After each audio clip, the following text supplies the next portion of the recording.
you doing? You good? Oh, sorry, thank you. How you doing? God, it's exciting, isn't it? Hey?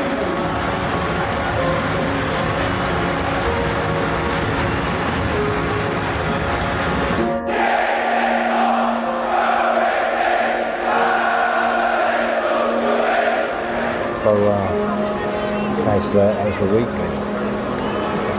Okay. Yeah. Yep.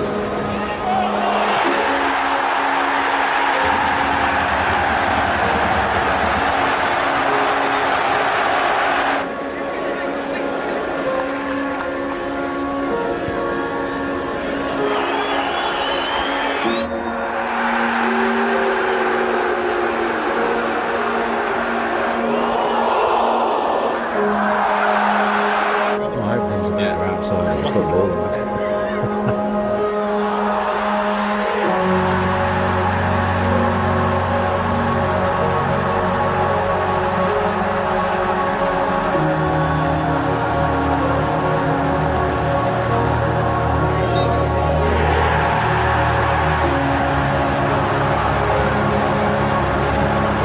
Nah, you keep it. Wow.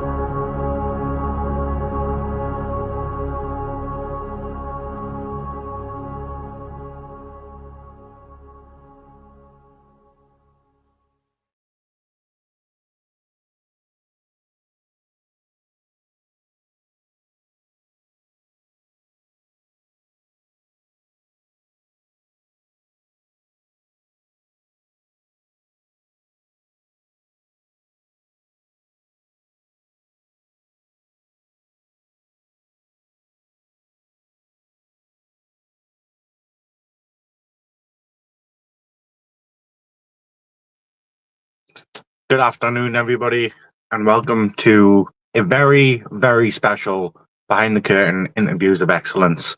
We're here for Mental Health Awareness Week.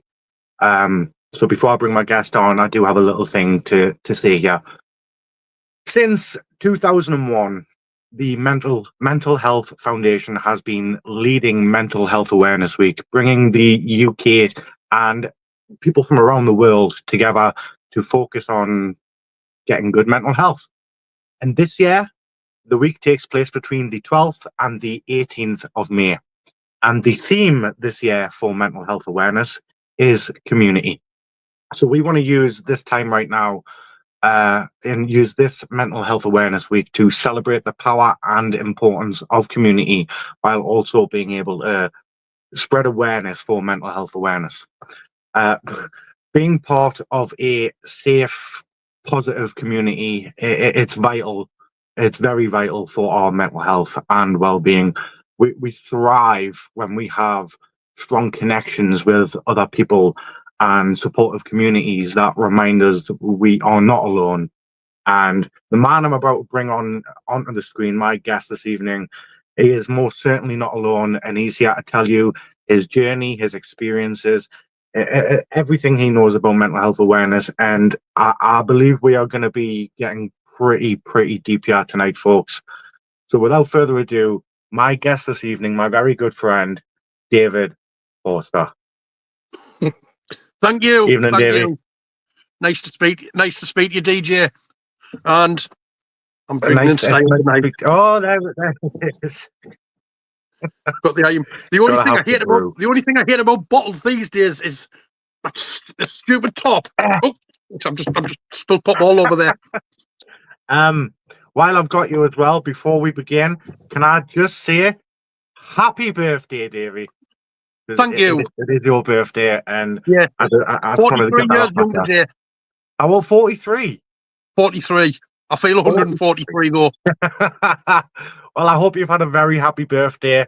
I know this is going to get quite emotional to you. Yeah. I just thought, yeah, it's my birthday, and speaking to you, I said I wanted to do it today. So yeah, today is a day as good as any. It's a celebration, and it's also getting my story out there, my journey. And We've got yeah, a lot of people watching us right now, David. Belbrev there, Brian Chaplow's watching. Good good friend of evening, mine. Brian. Good friend of mine, Becky's watching. Ed Hunt, I know that's covering up the screen, so I am going to read it. Good evening, Brevs, Brevettes, and the Reverend David And the Forster. Reverend. I myself have had mental health struggles, depression, and anxiety. They're not fun to go through. Thankfully, at the other side now, one thing I will say, it gave me a fuller understanding of the Metallica song, The Unnamed Feeling. It truly is an unnamed feeling when you go through it.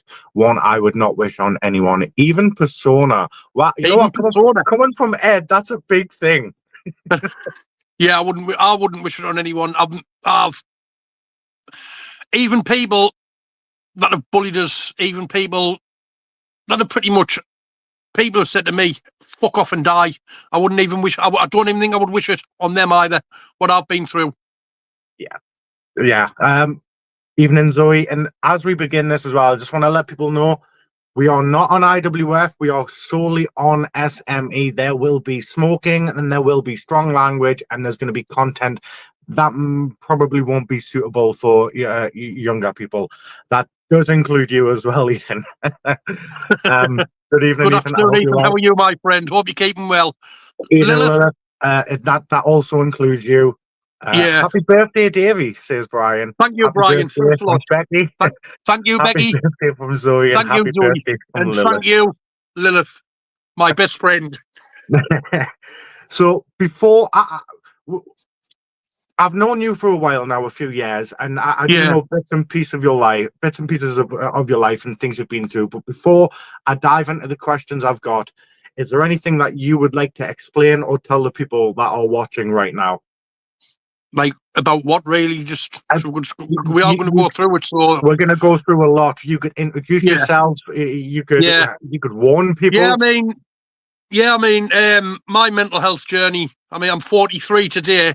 My mental health journey started when I was 9 years old. Most of the people watching this will have either been kids, not even, or not most, especially most of the people in places like IWF wouldn't have even been born when I started on my mental health journey.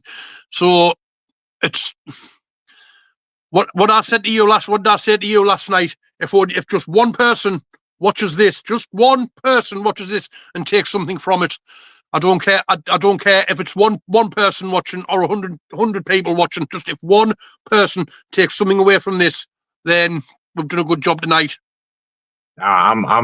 I'm almost more than positive that they will. We've got quite a few people watching us, and I'm pretty sure a lot more people are going to come tuning in, especially when they see your big handsome mug, Davey. Yeah, I don't want to break. I don't want to break your cameras. So I do have a lot of questions here for you. Things that I've managed to put together based on things that you've either told me or things I know. So I'm going to start pretty early. You went to a private school. I did, yes. I don't want to mispronounce this. The Chorister School. The Chorister School. We have funny ways of spelling things in this country. Yeah. I've personally, I've never heard of it. But as I know, it is a private school. Can you maybe let us in on how did going to a private school shape your understanding of identity or belonging? Like, how did it make you feel when you were there? Oh, God. Yeah, when I went there, I mean, 9 years old, being told by my grandparents, we're going to put you through private education. I mean, think about this. There's four grandchildren. I mean, my grandparents aren't alive now, so there's four grandchildren, but it was me that they chose to spunk all this money on for a private education. I'm 9 years old, and me nana, very, very dominant woman, very domineering. Like, she was the matriarch of the family. So what me nana said, you kind of, it's get in line or fuck off, basically, with her. So how did I feel going there? At first, it was hard. I mean, I always describe myself as I'm the little scruffy kid from the council estate, like in me little rags, and I'm going to a place like that. And I think I told you this. Like I went to school with people whose houses, and this is the early 90s, wouldn't get much change out of £1 million from at the time. So you can imagine how much they would be now, going around in Jags and Mercs and like Land Rovers and Range Rovers. And there was me going round. As one kid called it, me battered rust bucket banana mobile, because my dad used to have this old yellow Vauxhall Astra. And this kid one day said, he's the banana mobile coming to pick us. I just turned round and I didn't kick the shit out of him, but I kicked out at him and had a fight with him, and I broke his hand just because I'd had enough. Yeah. I'd been going. I was well liked by most of the kids, but there were some of them who were just so far up their own arses. You know the type. Yeah. Yeah. So far up their own arses, just wouldn't really have anything to do with us. And I struggled with that. Really, I struggled with that because all my friends were still in local primary. All my friends were still in local primary schools, and there's me being ripped out into a private school. And I pretty much, by the time I got in the system I was in, you leave them schools when you're 13 and you move on. And I'm sure we'll get on to what happens in a bit, because I'll tell you about what happened in a bit. But you move on to other schools, and by the time I got to 13-year-old, I was going into year 9, and all my friends I had when I was younger had drifted away. So going back, as we will talk about, back into the public education system, was fucking brutal. Damn. So you mentioned obviously you were. I can't remember how you put it before, but basically you had the upper class, and then you had you in this school. Yeah. What was it like being? I guess the best way to put it would be a working class kid in such a privileged environment. Were you excluded from cliques? You know how you've got the cliques. You've got like the rich kids. You've got the goths. You know what I mean? No, not really. I'm not really, but it was always there though. Like always the little digs, like about being from a council estate, stuff like that. I mean, I wasn't like you see in sort of like what you see in American school dramas. You always see like what they call the losers table. There was never anything like that. So I wasn't completely excluded, but it was always there. I mean, there was one incident, and this kid, we still talk every few years. We talk, and the kid who I kicked out at broke his hand when I kicked him, and the school said, "Right, that's enough. He's out." At that point I was out the school. So my mate, and he come from a decent background as well. I mean, do you know Durham at all? Vaguely. Do you know where you've got the cathedral? On the other side of the river, opposite the cathedral, there's a street called South Street. He lived up there. Lovely house. And his dad or his stepdad was a big doctor. His mum was a high up nurse. His mum, from what I remember, come from a working class background herself, but she ended up marrying a good, decent doctor. She married him. Yeah, but her son, good lad, Stephen Jones. me and Stephen had some. We've had some wild times over the years. He went up to school during the summer holidays. He went up to the school to say, "Right, look, it wasn't David's fault. Well, it was my fault." He said, but David didn't instigate it. He was just lashing out. He was defending himself. And then we got a phone call from the school saying, "Right, come up, have a meeting." And I was allowed back into the school for my final year, all because this kid went up and fought me corner for us. And he did come from a decent background as well. So it wasn't. I wasn't excluded completely, but it was always there.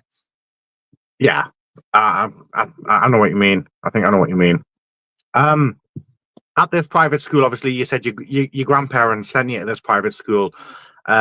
They must have had a vision for how they wanted your education to go.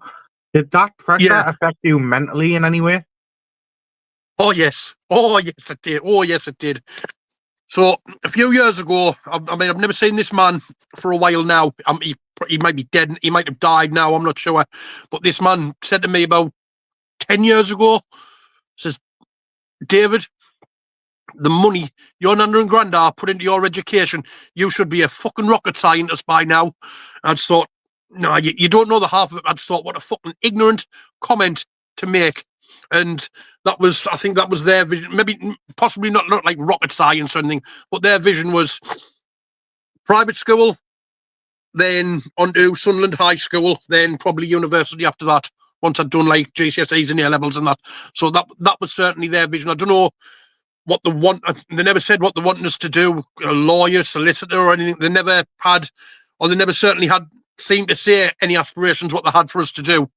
But it was certainly go to university at some point. Yeah. Well, I know you personally, and you're an extremely smart bloke. Even Yeah.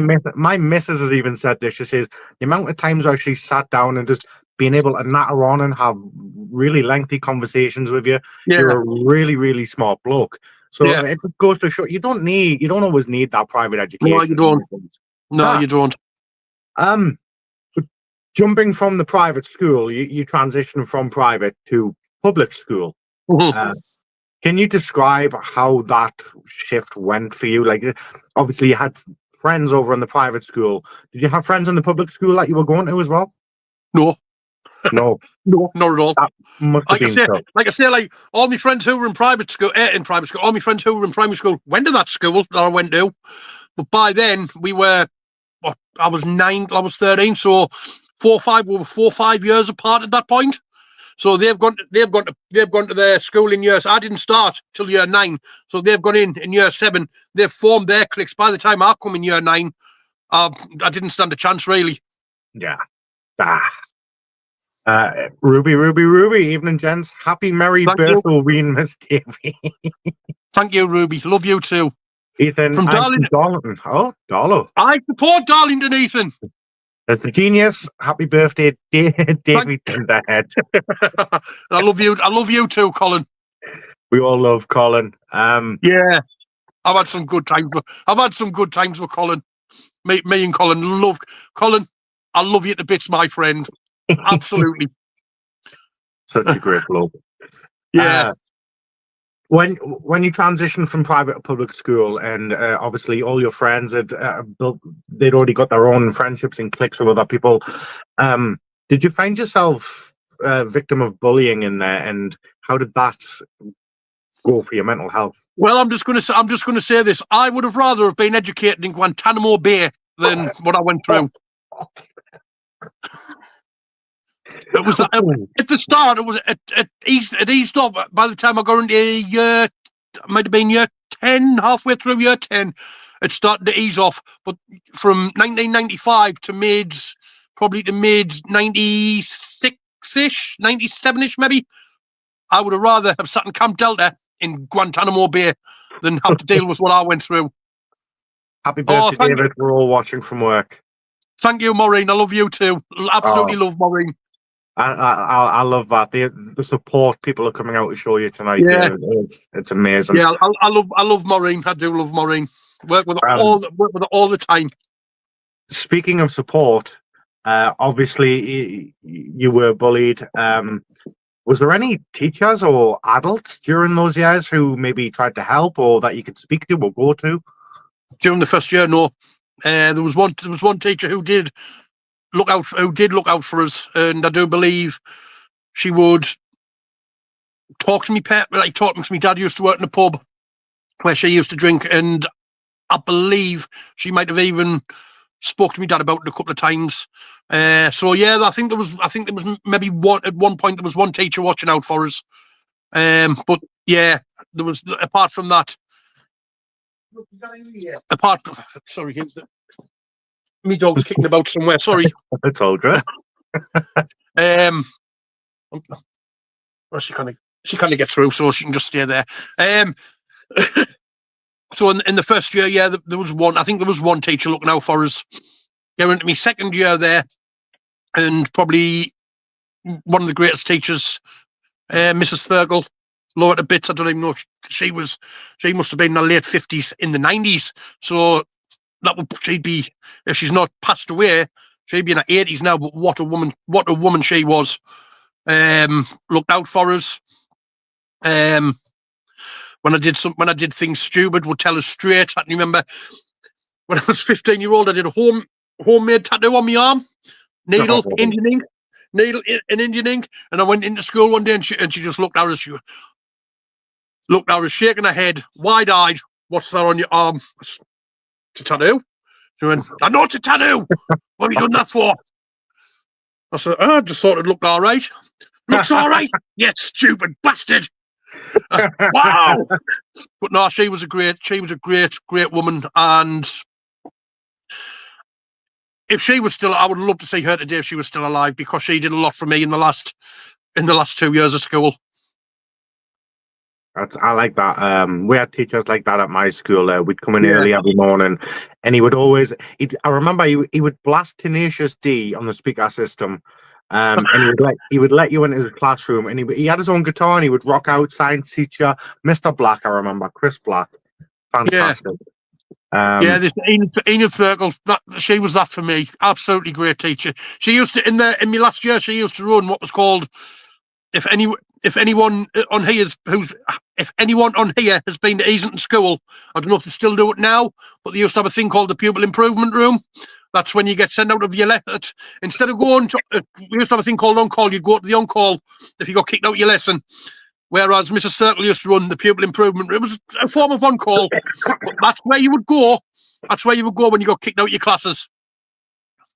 And I spent the best part of a year in the Pupil Improvement Room. And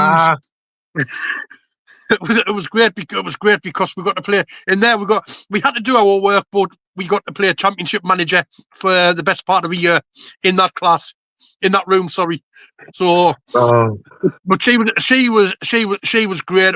She was all about getting the best out of us, the best that she could, and the people that were in that room. Although we didn't get the best exam results, she got the best. She did get the best out of us. Yeah. Sometimes that's all it is, man. I love stuff like that. You need that one teacher who, maybe you don't learn as much, but it makes you a better human being.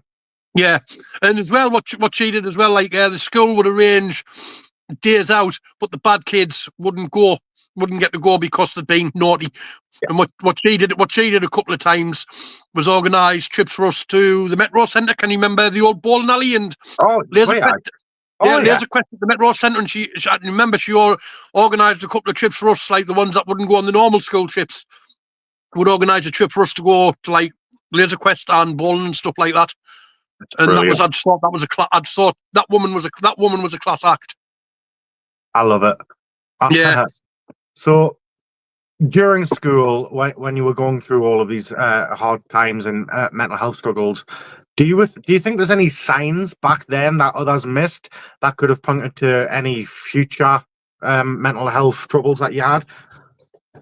Well, back then there wasn't the awareness there is now. Definitely not. You were just told, and I fucking hate it when people say this. You were just told to man up or grow a pair. And I fucking hate it when people say that. It's the worst thing. It's the worst thing you can say to someone who's down. Grow a pair. What does it even mean? Do you know what I mean? Man up. What does that even mean? At the end of the day, but that's how it was back in the day. So yeah, the signs were definitely there. I was skipping school. Running from me problems. I wasn't reporting it. I would walk out of class. I'd walk out of classrooms crying with people laughing at us. Wow. Yeah, with people laughing at us because I was as they saw it, probably being too sensitive, too emotional. And I remember my mum used to work at a place just around the corner from school, and this kid had just kicked the crap out of us. So I thought, right, I'm not going to my next lesson. I know where I'm going. I'm going to go and see my mum. Went round the corner, saw my mum. Mum's right, I'll come round to school with you. And I'll never, ever, even if I lose my memory, I will never forget what my head of year said to my mother. Well, David is a disruption in class. He's the class clown. It's obvious that people are going to slap him about a bit. At the time, I didn't think much of that at the time, but when you look back now, that's like, That's wow, disgusting. that is disgusting. If a teacher said that now, they would be cancelled like that. If a teacher said that now, one of two things: either the kid would slap them about, or the parents would. And then I'm just going to move on a little bit here, just to the way teachers were with me. So the deputy head, I'm not going to name names or anything, but the deputy head of that school at that time once said to me, because I'd had a fight with a kid and he caught us, and he had us pinned up against the wall, right in me face. My nose was touching his nose, and he turned round and said to me, David, in fact, I'll tell you two things. What he said to us. What are you going to do? What are you going to do now, David? What are you going to do? You're going to run away. You're going to run to your social worker. You're going to run away, run to your social worker and tell them that the big nasty man has hurt your feelings. And then what are you going to do? Are you going to go and take an overdose and do stuff like that? And yeah, again, I didn't think nothing of it at the time. Ran away, screaming, ran away, crying again. And when he said that, and that's exactly what I went and did. Went and took an overdose. And took the hospital, stuff like that. And I told him, I can't remember if I told anyone about that, but at the time, people were saying report him, and I was like, who am I to report him? All they'll come back with is you're the naughty kid trying to tarnish the good reputation of a man who served probably at that time 40, 50 years in the education system. Yeah. And there was just no way I was going up. There was no way I was going up against him at that time and winning. No, that's. Yeah, I don't want to say it, but it's not corrupt. It's just they've all got each other's backs. Yeah, exactly. You're going up against the man, against the system. Yeah, exactly. And yeah, I just at the time, I don't think I'd have been able to handle. But the way I was being able to handle a fight with them. Well, and it's sad, but that's just the way it was. Guarantee it wouldn't be like that now. Hell no, it wouldn't. So you're going through all these struggles at school, but how did this affect your behaviour once you got back home at the end of the day? Did you lash out? Did you conceal yourself in the room? Did I lash out? Oh yes, I lashed out. Arguments. Started with arguments, skipping school. Then, obviously, when you get caught, oh, there's the dog. Obviously, when you get caught, the arguments start, and you don't tell what's going on. You don't say, there's nothing wrong with it. I'm all right. No, when you know there's not, and you know you should be talking about it. So it starts with that, and then as time goes on, skipping school more, and then there was one day I'd come in and I'd had the absolute living shit kicked out of us, and still wouldn't talk about it. How did you cope? What were like some of your coping mechanisms? I didn't. I just shut down. I wasn't even living at the time. It was just an existence. It wasn't living. And it was horrible. Absolutely horrible. But yeah, so just going back to it, and then you skip school more, parents get more angry. And then I skipped school. I'd skipped school one day, got arrested. For breaking into an old building. It was an old derelict building. I was about to ask, do you mind me asking what for? Breaking into an old derelict building. We'd been inside, and I was on the roof just pulling tiles off the roof and chucking tiles about, and then this cop, and then I see the police, tried to run away, But yeah, records. He was a fucking horrible bastard as well. Like I was pulling faces at him in his rear view mirror, and he pulled the car over. And again, it was a time when he'd have probably gotten away with it. He says, "If you keep on doing that, I'll jump in the back and I'll kick the fucking shite out of you." And wow, he was a horrible man. I'm not, like I say, I'm not going to name names or anything. Yeah. But yeah, he was a horrible man. People from, if I said his name, people from Merton. Thank you, Jamie, Jam Dog there. Thank you, love you to bits, big fella. But people from Merton, the old, like my generation, would know this copper. He was horrible. I'll give you his nickname. He looked like, can you remember Eric Cantona? Yeah. In his prime, looked like Eric. He looked like Eric Cantona. Hello, Ali, all right, mate. Mental health issues on. Yeah, Becky. They're absolutely no joke. Definitely not. But yeah, then after that, things had happened, and that was the first time I ever went into a care home. Point blank refused to go home. Ended up in a place in Darlington. That literally leads on to the next question. You spent time in care. Can you tell us what that experience was like for you? Well, the first time I went into care in Darlington. It was only a 3-day emergency placement while they decided what to do with us. After 3 days, I went in there on the Friday. I went to school on the Monday, and I went back to my nana's on the Monday afternoon. Didn't want to. I wanted to stay where I was. I loved it.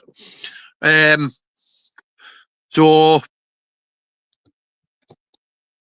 I'll just go through briefly a bit here. So I was at my nana's.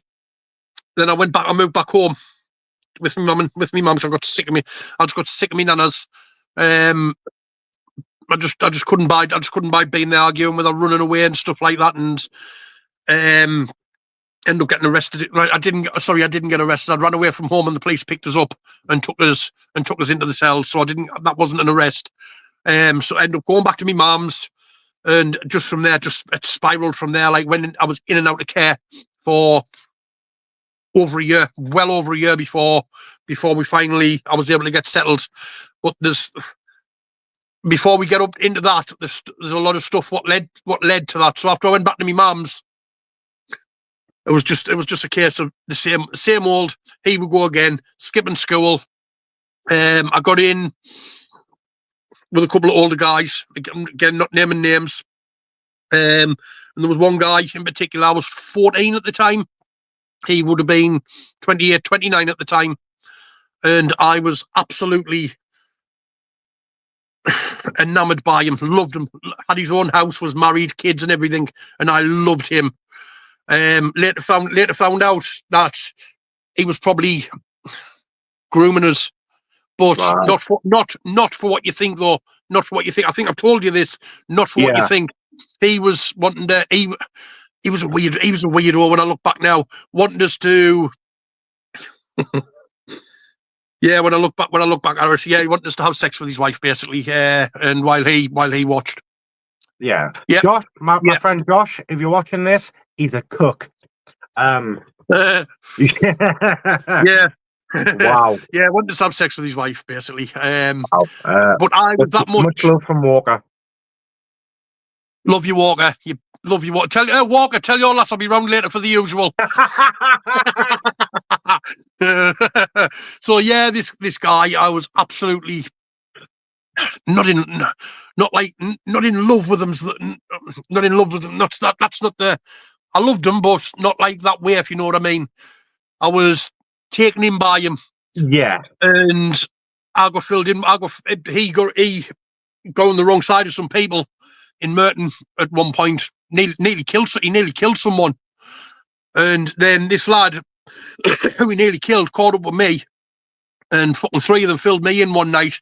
Guilty by association, I guess. So I went to him. I said, "Look, this has just happened. I've had the ever-living shit kicked out of us because of you. What are you going to do about it?" He said, "Right, Davey, what we're going to do, we're going to top ourselves. Right, let's do it." Suicide. So 3 of us formed a suicide pact. We went to South Shields. Went to South Shields, and because I was all right, because at the time I wasn't a big. I'm still not a big drinker really, but there was 2 of them. They were down in amitriptyline, Prozac, painkillers, it was like a walking pharmacy. What they were doing, they were downing them with whiskey, whereas I didn't like whiskey. I still don't really like whiskey. I was downing them, if I remember rightly, with Dr. Pepper because I didn't really drink at the time. So anyway, one guy in the end, he got cold feet in the end. He went and phoned an ambulance. I was going to do that with him, and I ended up running away with the other guy, and we went and parked. Do you know where Little Haven Car Park is in South Little Haven? I think it's called Little Haven Car Park in South Shields. I'd probably know it by sight. Do you know where Haven Point is? The swimming pool. Yes. It's basically just behind the fun fair. So me and him drove off fucking flying around South Shields, ended up going parking in there. He falls asleep. I fall asleep. Next thing I hear is bang, bang, bang on the window. I'm looking up this big burly fucking copper. They'd been looking for us. They'd seen us fuck up. The ambulance had seen us fuck off and reported it to the police. And we get taken away. Luckily, obviously we were all right. I'm still here. He was all right as well. But I was told, I don't know if this was to scare me. I was told by a doctor, if the police hadn't found you when they did, you would have woke up the next morning. He wouldn't. I would have woke up next to a corpse. So if the doctors weren't, like I said, I'm not sure if they were trying to scare us or what. But they said he would have died that night if we hadn't been found. And imagine what that would have done. That would have fucked you up even more. Yes, it would have. Wow. But after that, like obviously, big police investigation about it. We're on the front. We were on the front page of the paper the same day Tony Blair won his election in 1997. That's how big it was. That's sort of how big a thing it was. I'm sure we took up the front page. What we did, we weren't named in the paper. I don't know if they were, but I certainly wasn't, because I was only 14-year-old. But we took up the front. I'm sure we took up the front page of the paper alongside Tony Blair's landslide election victory in 1997. But going on from that, there was a police investigation, and he would have been charged with all sorts. But he ended up. I'm sorry, I was reading that comment there. What I think it's pretty sad that many people struggling with mental health issues, but they don't show it, and then they snap and step out of their life. Basically, you'll get to a point. Done that. So yeah, he would have been charged with everything the law could throw at him. We're talking, it would have been drink driving, because he downed fucking half a bottle of whiskey. Then there would have been charges for the medication, what he'd given out to us. Then there would have been charges, things like endangering a child, possibly, because I was only 14. Yeah. So there was all kinds, and he's a fucking crafty one, him. He managed to get over by signing himself into Cherry Knoll Hospital, sectioned himself, and that's how he got out of it. But what was said at the time as well was, I remember saying to my psychiatrist, what would have happened if that went to court? Would my testimony have meant anything? He said, you would not have been able to give evidence. I said, oh, why is that like? He went, you would have been destroyed when you're being cross-examined. And yeah, I never ever, years down the line, I was thinking, like, yeah, I wanted justice for that, but never got it. Was never going to get it, and I was never going to get until now, really get me word out really about that, how I felt about it. Yeah, that kind of leads into the next one a little bit. You have lived through some extremely traumatic events. Oh yes, stuff we haven't mentioned yet. Stuff you might not even mention. How has keeping silent affected your healing over the years? Well, it hasn't helped us heal, because it's still there. By not talking about it, it stays there. Talking about it, when you talk about it, and I have done on and off over the years. I've told people some things, what's happened. There's some things I can't really talk about for various reasons, which I won't get into. But yeah, just staying silent hasn't helped at all. It doesn't, because I think when you talk to someone about it, you're able to process it as you're going on, if you know what I mean. Yeah. And able to get it back into that little box in the back of your mind. Yeah. And it's only been recently, the last 7-8 years, when I have started to come out more about my mental health. What's made it difficult to speak about those experiences? Was it harder back then? And if so, what do you think made it harder to speak about it back then than as opposed to now, given the Definitely harder whole back then. life? Definitely harder back then, because there wasn't as much support back in the late 90s. There was, in fact, there was support there, but it wasn't much. In my case, it was going to talk to a psychiatrist every week, and more often than not, we talk about how nice a day it was. Whatever that would do. Never really talked about my problems, what was going on. Just we would pretty much sit in there. He was an arsehole anyway, that psychiatrist. But yeah, we'd just pretty much sit and talk about the weather. There was no support. There probably was support back then, just I didn't know how to access it. But it's only been probably the last 10-15 years when we've started to come out and say yes, men do suffer. I mean, me granddad used to dismiss me mental health. Used to dismiss that I had mental health problems. And he was a man who worked on the shipyards. He was in the RAF. He worked on the mines. He was a hard man. And I think he just saw it as his generation. You just got on with it. And I think that was the big stumbling block back in the 90s, was you just get on with it. And it's only been in within the last generation that we have been able to have this conversation openly. Evelyn Blue Brave, I hope you're doing all right.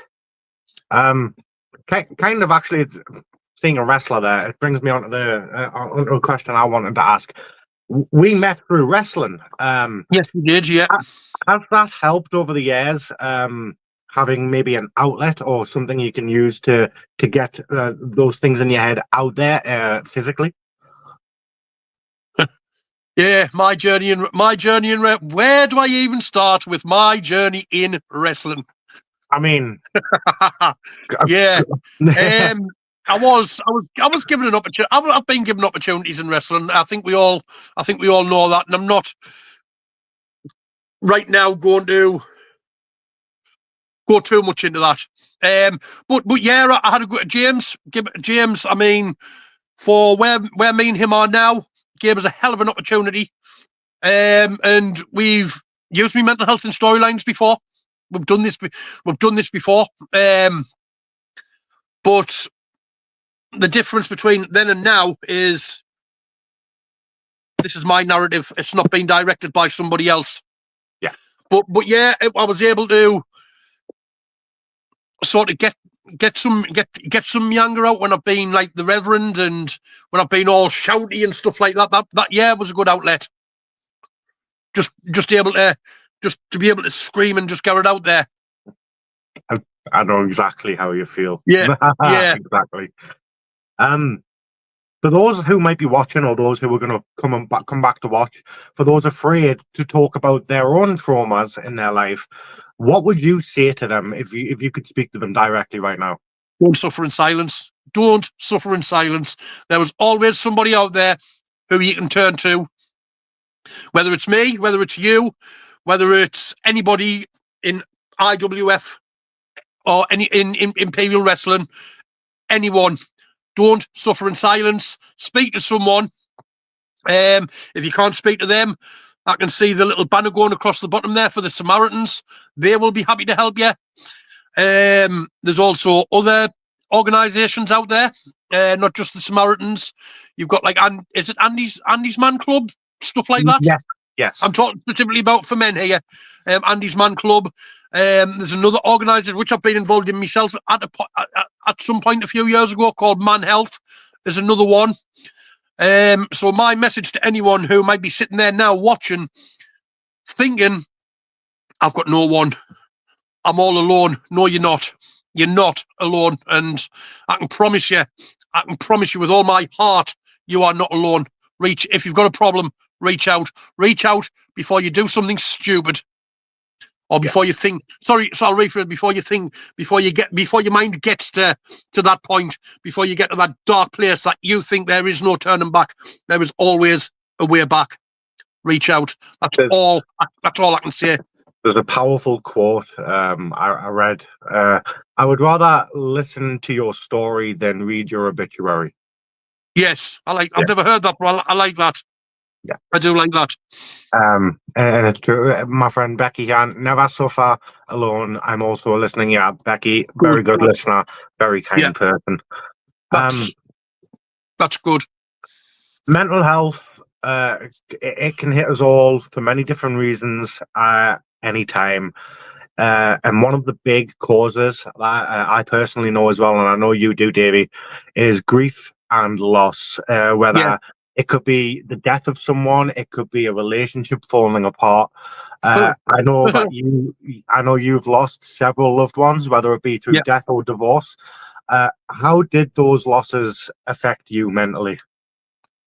Well, I left care in 2001, and I still wasn't right at the time. I'll just take you back a little bit. So where I was in 2001, 19-year-old. One of the worst things that happened in my life. I'd run away from home. I'm not going into why I ran away from home, because I don't know if the statute the limitations are up yet. So I'm not going to get into why I ran away from home. I ran away from home, ended up in Cornwall, a place called Red Ruth in Cornwall. So I'm in a bar in Cornwall, 17-year-old, thinking I'm streetwise and street savvy and stuff like that. I get talking to this guy and buys us a beer. And then the next thing I really remember is I'm back in Durham. It's 4 days later. I've got hardly anything on. I'd lost my coat somewhere, so I'm walking around. Luckily, this is in the summer. This is late May. I'll tell you when it was. Can you remember the day after Man United won the treble in 1999? That's when all this kicked off. And why the date stuck in my mind, why I never tried to push it to the back of my mind, but that date always stuck in my mind. I think it was the 26th of May 1999 when this happened. So I get back to Durham anyway, and people noticed the difference in it straight away. I didn't know anything. Absolutely scruffy. I'd somehow made it. We'd figured out that I'd gone from Red Ruth to Plymouth, or Exeter or Plymouth, and then I made it up to London, then from Paddington across to King's Cross, and then back home. And I did that without even knowing I did it. I managed that somehow. But what had happened was in the days after, people were saying, it was like, fucking hell, like, what's that on your clothes? And there was evidence of sexual assault, basically. Yeah. So me staff in the children's home, well, you can report it, but there's a 1 in a fucking million chance of the person getting caught. It happened like 600 mile away. And I just said, no, I don't want to report. I don't want to report this. It was embarrassing, degrading, humiliating that it happened. And I just wanted to try and put it, obviously it never did. I just wanted to put it to the back of my mind. And so come 2001, when I moved back home, I haven't told anyone this. Maybe only 3 people in the world at this time know this. So back home, still got a lot of problems at home. And then in 2002, my nana died suddenly in 2002. And I hadn't spoke to her for months in the lead up to it. She went to London, had a fall, broke a hip, and was come home. She was in hospital in London for about a fortnight. It was round about the first anniversary of 9/11 when she died in 2002, in September 2002. So after that, after she died, I couldn't see me. I could not go and see me granddad for a few weeks after our funeral, because my image of me granddad was big, hard, tough man, and to see him reduced to that in church was soul destroying. Like, he was a part of him died with me none of that day. But after that, I'd started to open up to a few friends, and I started helping look after me granddad and stuff like that. And that was actually when I first started to talk about my mental health, was in 2002. And I was helping me granddad and stuff like that. And even he, at one point, turned around and said, "Yeah," he says, I can see you've got a serious problem, David." Because I'd kicked off with him over something. I can't remember what he'd said to us, but he said, "Yeah, I can see you've got a problem, son." And me and him sort of bonded, did bond over that. When he died, though, wow, that was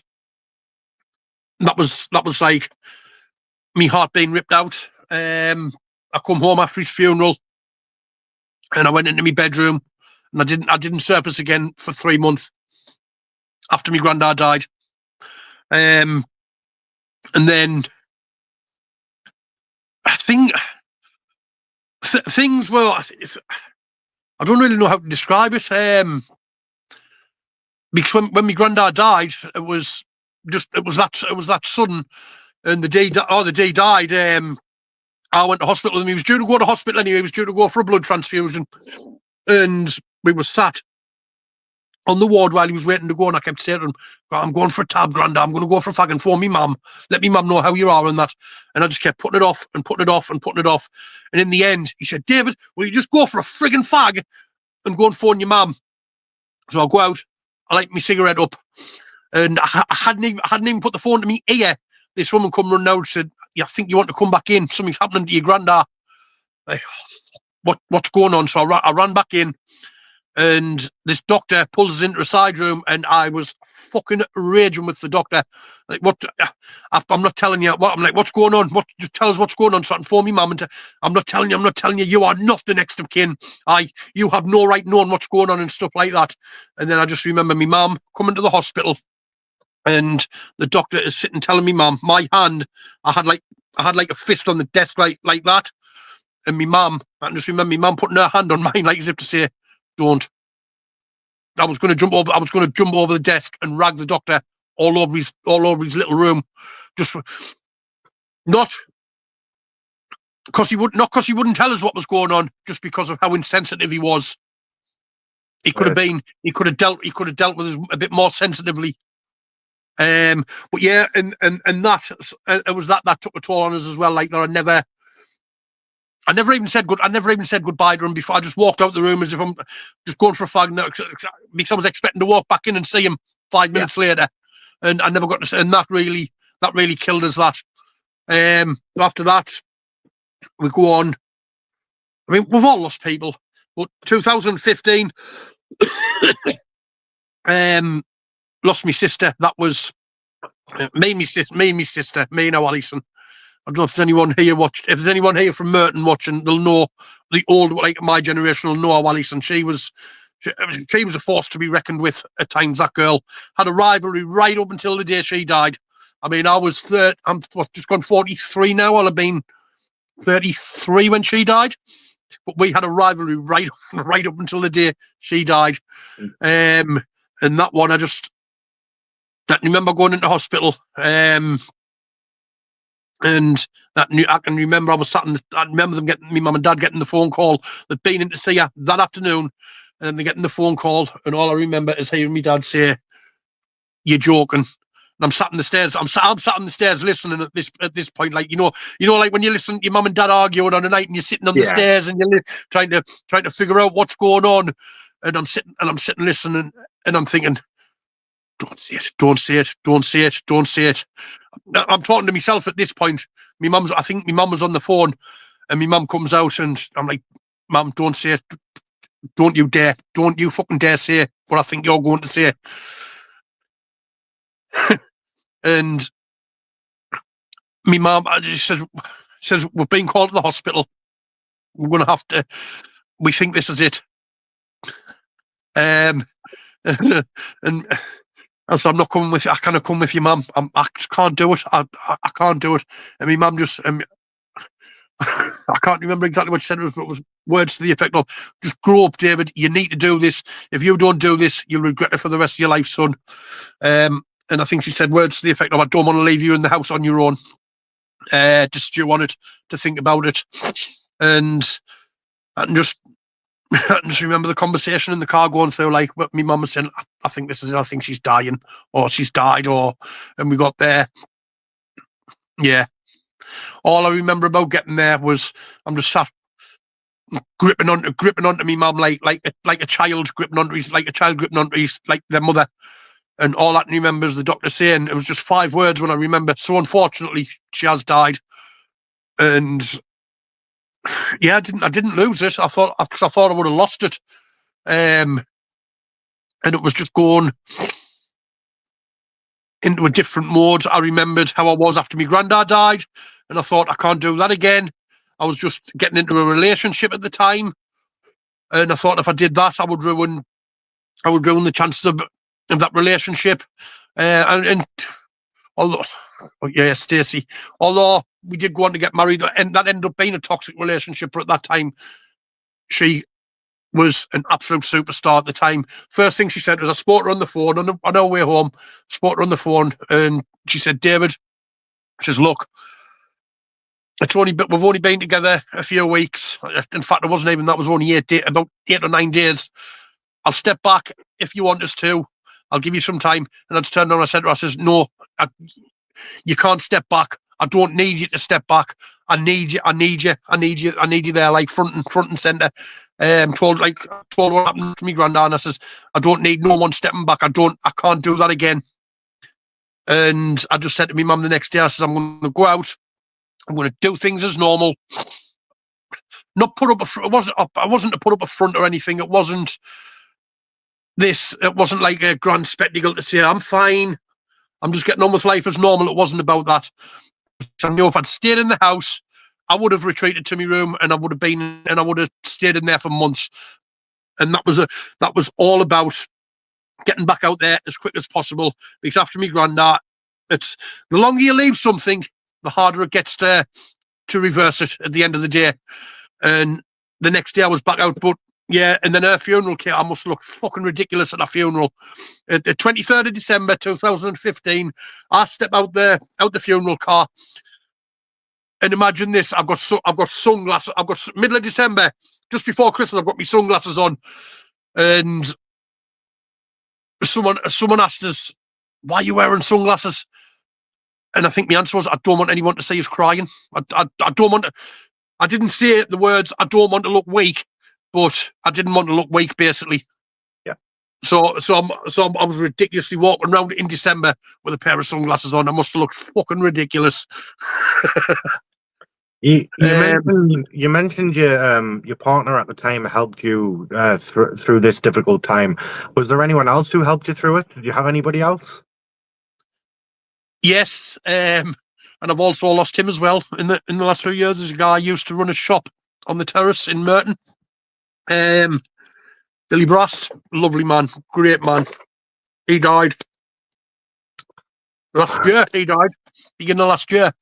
So I would always, and there wasn't a day went by at that time when I wouldn't go in the shop and talk to him. I mean, he'd lost his wife 5 or 6 years before, so his sort of social outlet at that time was in his shop, and I would go in and talk to him.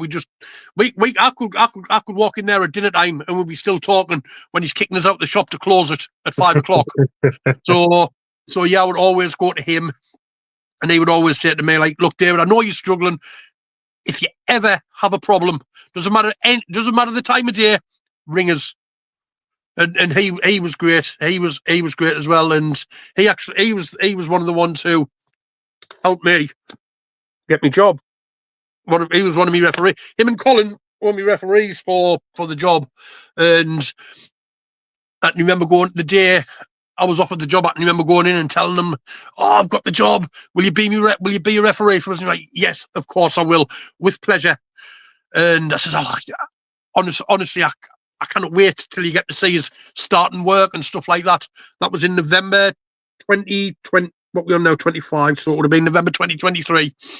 Then on Christmas Eve that year, he said to me, he says, David, he says, I've got terminal cancer. And I was like, oh, no. Right, I says, how long? And he says, at the time he said, it was, how long's a piece of string? Oh. So I was like, oh, thank you. Thanks for the Christmas present. But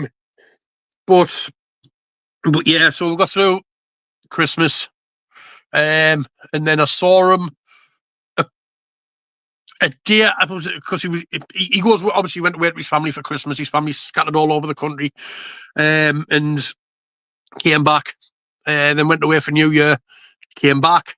I was in the shop one day, and I took a photo with him one day, and I looked at the photo, and I thought, I'm putting the photo on Facebook. I kind of put the photo of him. You could see like his skin was jaundiced, yellow. So I ended up putting a black and white. I ended up putting a black, like a black and white filter on the photo. Posted the photo that day. Then the next day he passed out at work, took to hospital, and I never saw him again. He died about 10 days. He died about 10 days later. The day I was going to go in, and I sent him a message one morning, said I'll come in one day. I said, I'll come in and see you tomorrow. He was like, yeah, that's fine, that's great. And then I seen a message on Facebook saying that his health had declined, and that his family had been called to his bedside. And yeah, losing him was hard, because I was only, when he died, I'd have been 4 weeks away from starting work. The day of his funeral was February 2024. I think it was February the 2nd. 10 days later, I started work. So he never ever got to see us. He never got to see me start work, and that was hard. That was tough, because I really wanted him to see us getting into work. He should always support us, always there for us. And Yeah, that one was hard. It's the times of your life you learn who was there for you and who's not. Yeah, and I'm sort of going through that now, like learning who's there for us and learning who isn't there for us. I think you might know what I'm referring to. I do. But I am learning a lot. I am learning a lot at the moment. Who's there and who isn't. And the ones that's there for us, absolutely great, love you to bits. Anyone who's not there for us, fuck you. Yeah. And that's my message. That is my message. If you're not there for us, fuck you. You mentioned not too long ago about your partner, about your marriage, and you said it was a toxic relationship. Can you tell us how did that end, and how did it affect your emotional well-being? That's if you want to talk about it. Yeah, I don't mind talking about it. How did it end? I walked out. Basically, that's how it ended. I was up against a family all the time. They were horrible people, really horrible people. I'm not going to say what I do anywhere, because it's fucking horrible. What I was going to say is absolutely horrible, so I'm not going to say it. But yeah, they're horrible people. A mother once said to me, because I've got quite a specific problem. I'm not going to say what that problem is here, because there's people who don't know what that problem is, and I don't want that to be used against us in some environments. So I'm not going to say what that is. So she knew this problem I had, and she turned around and says, I've got a bag of medication upstairs, I've been saving it. Like, right, okay. And I'm thinking to myself, like, what are you going to do? Going to go and fucking top yourself? That's going through my mind. I didn't say that. And she went, it's yours if you want it, David. Go and top yourself. Oh, yeah. She said that. She said that to us. And then when I brought it up with the missus, oh, she's got bipolar. She doesn't really know what she's saying. And I'm thinking, yeah, she knows exactly what she's fucking saying. You don't. if she did, even, I don't know if she did or not hoard medicines or what, but you don't say something like that and just able to brush it off with, she's got bipolar, she's not thinking about what she's saying. Nah, it's not an excuse. Yeah, no, and we all know people who use their mental health to try and get out of situations. Yeah. We both know people like that. Yeah. It doesn't take accountability away. It doesn't. No, it doesn't. And then it would go on. It would go on, and I'm like, I want to do something about. I want to stop them. They're telling lies about us. They're trying to kill us. But they're telling lies about us. Luckily, not many. They didn't really have like a big outlet to spread the lies. So luckily, it never got like far and wide. But my ex-wife, she's got I don't even know how old the kid will be now, about 14 or 15 the kid will be now. They coached that kid to tell a story about how I'd slapped this kid about when I hadn't.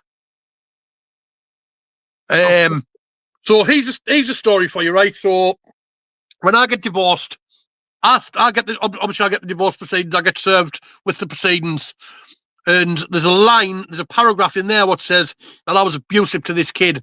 So just pretend you've got a granddaughter, right? Just think about this. You've got a granddaughter. I saw my ex-father-in-law one day, when I was in my mate's shop in Merton, and he walked in, and I just stood there, eyes on him all the time. Think about this. If I'd hurt his granddaughter, wouldn't you think when he sees me, he's going to come at me. He's going to come at me. He's going to want to kill. He's going to want to kill us. He's going to want to bury us. If your granddaughter or your daughter has been abused, and then you see that person who supposedly abused them, you're going to fucking go. You're going to play hell with them. Yeah. Yet I stood in that shop and I watched him. So originally I thought, oh, here we go. Something words are going to be exchanged, but he didn't. I'm stood watching him. Gets his stuff and just walks out. Not a word. I saw him again yesterday. Actually. Come to think about it, I saw him on the bus. Using mental health as an excuse for poor behaviour and conduct as a person is cowardice, pure and simple. Yeah. Exactly, Ruby. Exactly. Hello, Nathan. You all right, mate? Nate. Hope you're doing good, bro. Love you, Nate. I love you to bits, buddy. But yes. If that was my daughter, and I saw anyone who I thought abused her, I'd fucking kill her. There'd be nothing left for the police to find. Yeah. Basically. Yeah. And I just thought, what a coward. You're a family of cowards. You lie to get your narrative across. And yeah, I've beaten you at the end of the day, because you can't even look at us. None of them could. I've never seen her. I've never seen her mother. I've never seen her and her sister. She's in fucking cloud cuckoo land as well, making lies up. But yeah, I was absolutely stunned when. Yeah, no, Nathan. Yeah, it's the same with all of us, Nathan. It's close to all of us. That's why we're having this conversation. Evening, Mr. Milligan. And, hey, Nathan. He says get. He's calling us gets. Evening gets. Hey, shut up, get. but yeah, and telling lies, but yeah, at the end of the day, I was absolutely heartbroken when that divorce came through. When I saw that, because at the time Casper was only, he'd have been 3 or 4 months old when that hit the floor, and luckily, I'd said to him, I can remember saying to Amanda, like, look, it's a good job you know who I am, because if you didn't know who I am, then saw that, yeah, what would that say? And you know what I mean? It's that was an awful time, horrible time. During this time, being I don't want to say trapped, because you Davy Dudes. No one traps Davy Dudes. Yeah. Can no one puts Davy in the corner. That's it. Can you maybe talk us through, or talk to the viewers through some of the things that what does emotional abuse look like to someone that's already going through mental health struggles? I don't really know. I cannot really answer that question. I don't really know. I mean, I guess But it's different for everyone. yeah, but for me, it was people would say like there's the element of control. Yeah. Probably gaslighting, as a lot of gaslighting as well. Definitely gaslighting. And towards the end, I walked out in 2000 and we got married 2017. I walked out in 2018. We decided at that point that I would look to get help for my mental health problems, and I would find my way back. In 2018, or was it 2019? I had a big mental breakdown. I was in Pete Lee one day. I saw a kid who bullied us in school, and for a brief moment, I lost it. I physically felt like I was 14-year-old again, and this kid was going to come and get us. And I was having flashbacks. And I got home, and she'd messages about something, and I just went mental on her. I told her where to go. Just fucking leave us alone. I want nothing to do with you. And even when I told her what had happened, you shouldn't have went off like that. You had no reason to go off like that with me. And I'm like, yeah, whatever. But we did manage to start getting back where I was going, staying with her a couple of days a week, over the space of a year and a half. And then in late 2019, she just decided I've had enough. And that was when she could contact with me. We were looking at that point where I was going to go back, but there was other factors what ended up stopping it. And that was the end of that. Would have been November 2019. I was served with the papers in 2021, and we got divorced. I think was it that summer, or was it this? I think it was that summer. I got me the decree. Nice, I went through, and she only if I'd known this, I would have. If I'd known this, I would have been a right prick about it and not give her the divorce. She wanted the divorce so she could get remarried. That was what she wanted it for. Yeah. So if I could have been, if I'd realised that, I could have been an absolute prick and said, no, I'm going to make you wait. But I didn't. I even went to a solicitor. As well, and I said, look, she's told lies. She's told fucking outright lies. Hey, this is an official document. That's perjury. What she's done is. I'm sure you on documents like that, you are not allowed to tell a lie on a document like that. And the solicitor said, yep, that's true. You're not. I'm sure it'd be classed as perjury. I said, can I do something about this? Can I fight what she's saying? The solicitor says, well, yeah, you can. You'll put us on retainer, but it's going to cost you a lot of money. I was like, she says, all you can do is all you can do really, you can't afford it, so you have to accept it. Yeah. And that really broke my heart, having to accept the fact that, and it'll be on public record as well, that I am supposedly a child abuser. But the thing is, and I always said when I said to our family, if you think you can prove it, come at us, and come at us. If you think I've done any of that, come at us legally, and I'll destroy the lot of yous in a court. But they can't come at it. They cannot come at me, because they will be left out. In the end, they will be left out of court, and that's why our dad never did anything when he seen us in the shop, because he knows the truth. I mean, he was always one of these. He just wanted a peaceful life. He was just happy going along with what his wife said, just because he wanted a peaceful life. That's don't like that. Don't like that one bit. Yeah, I don't either. And he's actually said that to me before. All he wanted was a peaceful life, and he knew what was going on, and he knew it was all wrong as well. And he wouldn't stand up. He wouldn't stand up and do anything about it. Extremely wrong. Yeah. I'm glad though that you did get out of it. You got the divorce, Mm. which leads on to this next question. Are there any steps that you took after the divorce that maybe helped, maybe not heal, but recover from that time, that loss of time? I did start talking about my mental health around about that time. I used to blog, not that they were seen by many people, but I used to just write blogs and that. Around that time as well, I was working at Dalton Football Club, and there was a guy. What? I went, ooh, I'm sure you've told me this. Yes, I have. I probably have. I was working at Dalton Football Club. I was the mascot. Brilliant. And yeah, there was a player who came in called Liam Hughes.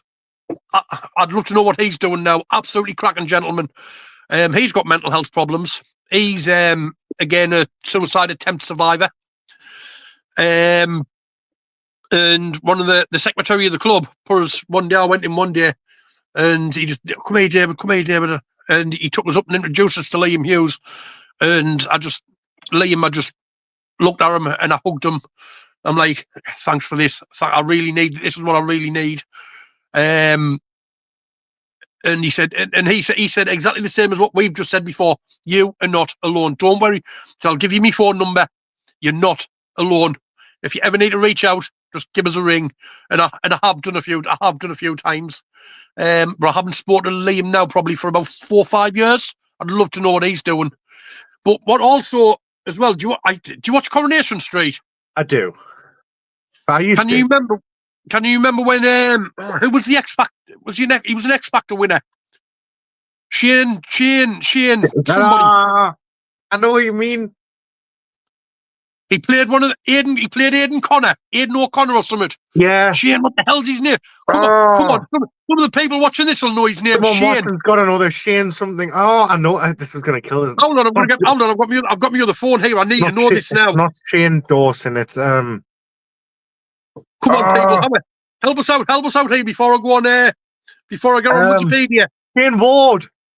Shane Ward, that's it. So I didn't watch it at the time, but Brian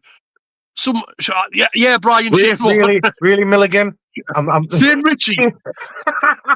Yeah. So I was so yeah, someone put us on there, said go on YouTube, search Shane Ward's final scenes in Coronation Street.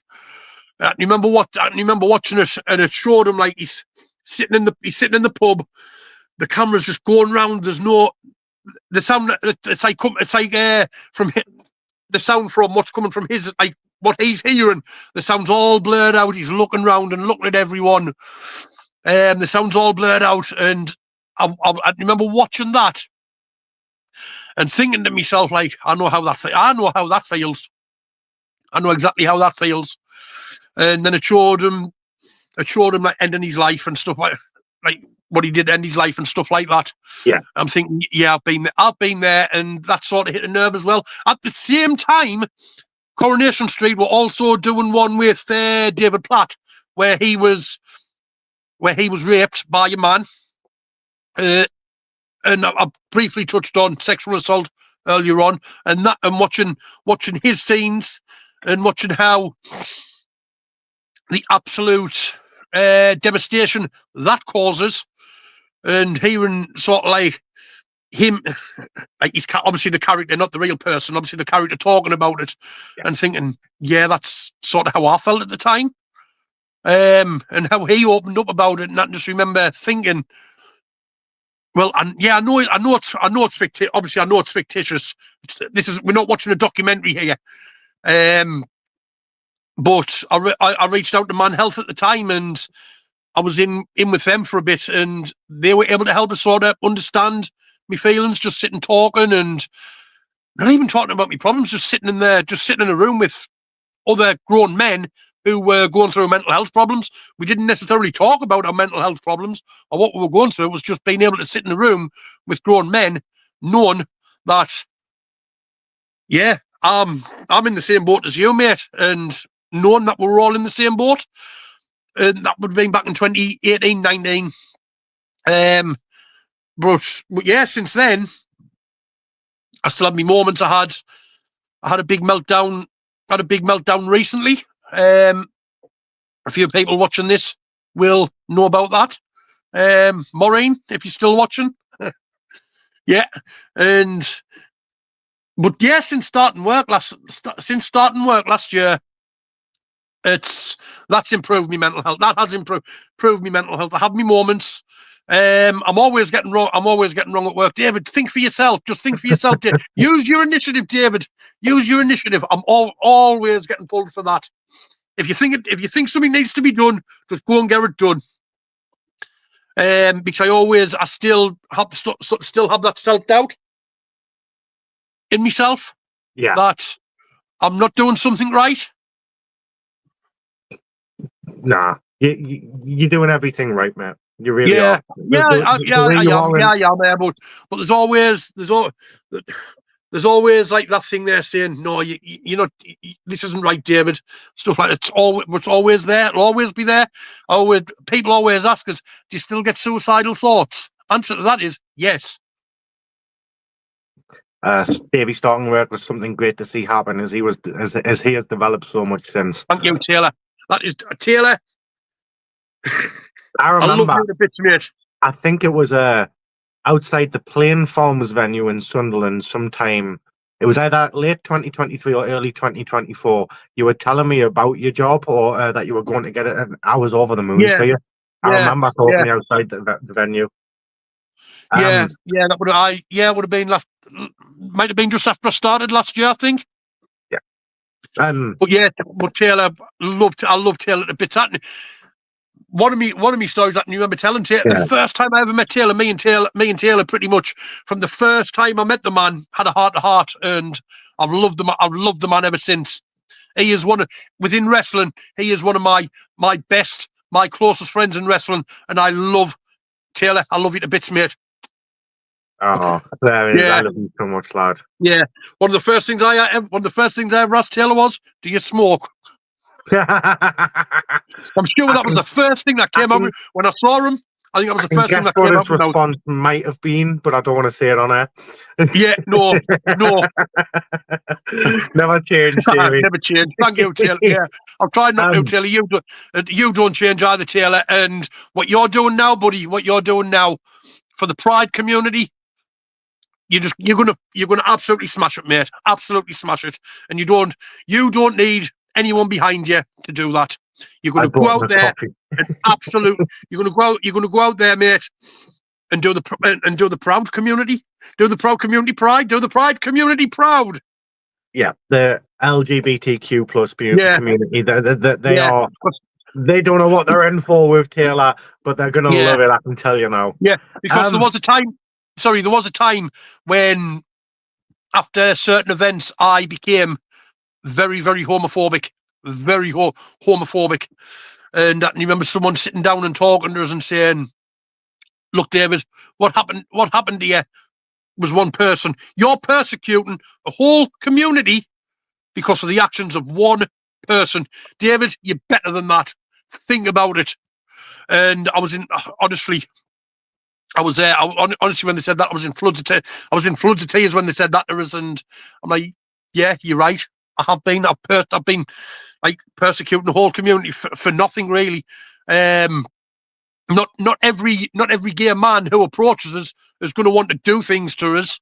Yeah. But that was my mindset at the time, because one person had that, everyone would. You know what I mean? Yeah, it was just like sort of like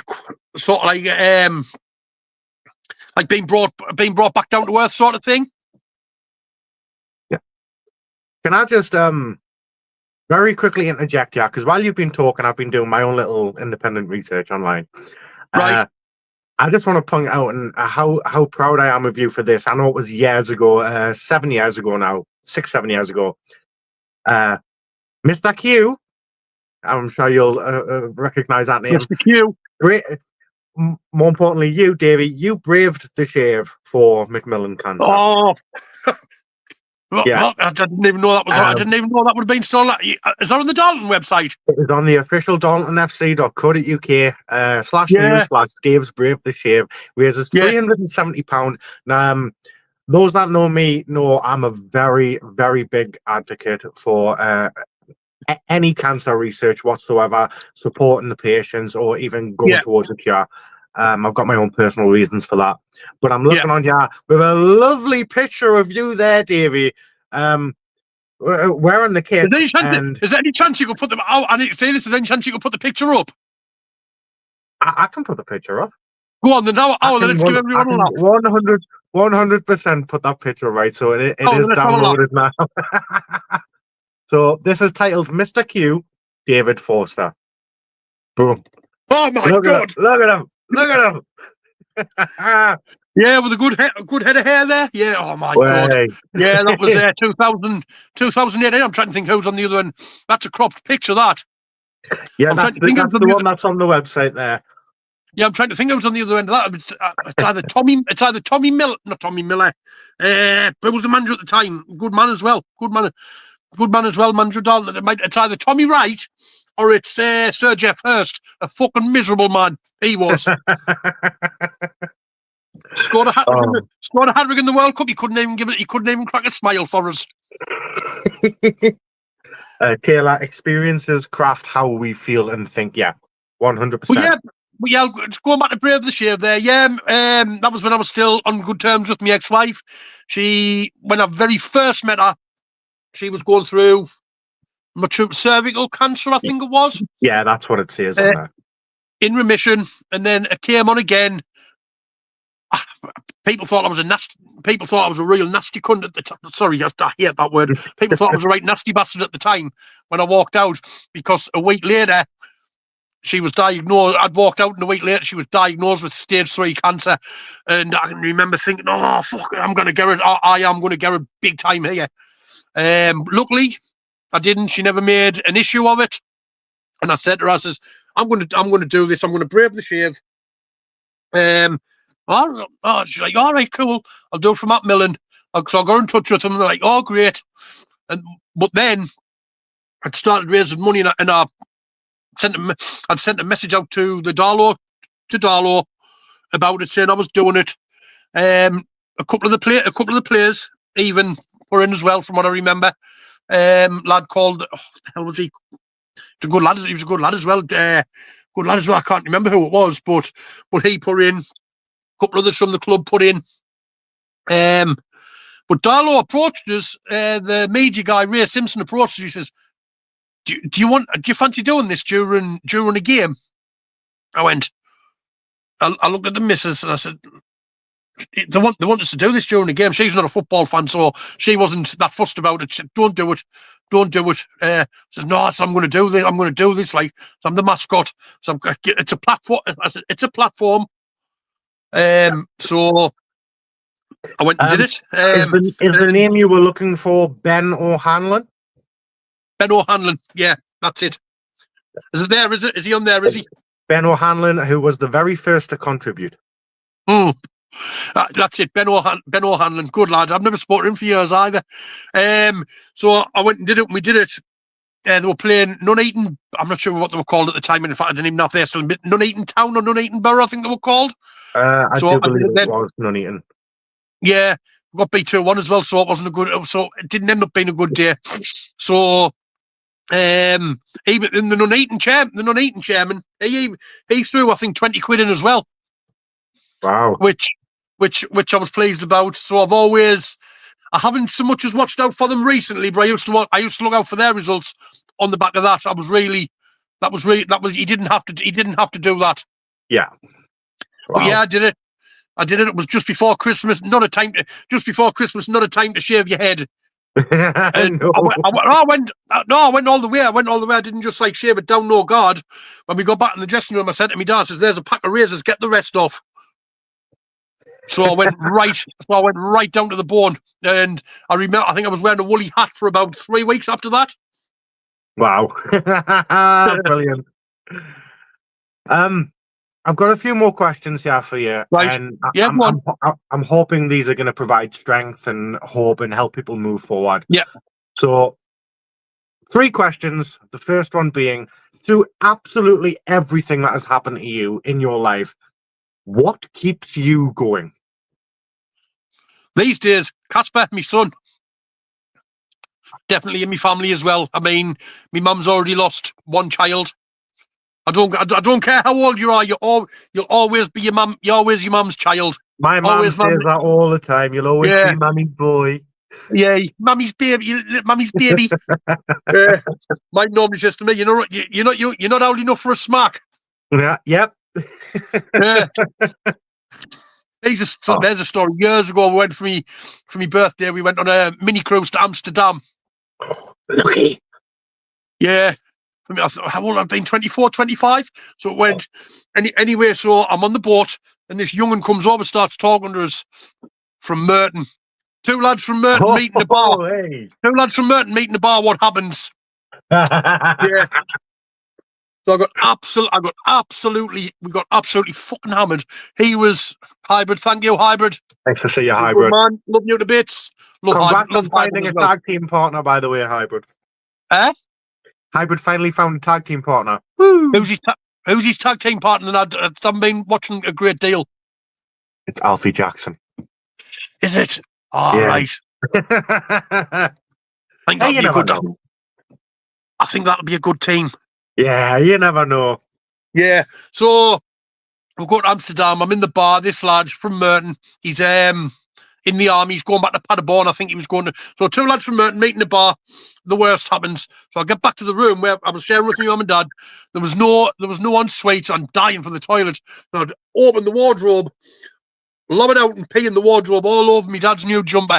My mum is then chasing us up and down the corridor on the ferry. Wow. I will say David Forster is a genuine bloke and salt of the earth, you big stinky man. I love you too, hybrid. I love you too, mate. Oh, God. So yeah, and then we get to Amsterdam. We sat on the bus, and this is another thing I'm known for as well. We're sitting on the bus, and then when I wake up, there is nobody sat around us. Like, what's going on here? When I was asleep, I'd been farting away while I was asleep, and people had moved from around us. I've heard stories of a Davy Dude thought. Oh God. Yeah. So has Mr. McEwen as well. Loves a good pump, that man. But yeah, sorry, I'm going up here. There's a guy, John. Yeah. What a guy he is. That man does not realise how much he does for people and how much he is cared for. He honestly does not. Yeah, he stepped when I had my little meltdown a couple of weeks ago. I mean, I haven't seen him for ages, but he sort of hypothetically put the arm around us, said, "Look, don't worry about it. We've got you." And it was just like, yeah, I needed to hear. That's what I need. I think that's what I needed to hear. And he stepped up when somebody else just didn't have the guts to fucking step up himself. It was John McEwen. Sorry, don't forget to post the CSA. You know where I live. Say so. Aye. You know what you can do. You know what you can do for that, Anth, don't you? But yeah, no. But no, McEwen. Like I've known the man. I've only known him for 5 years, 4 or 5 years.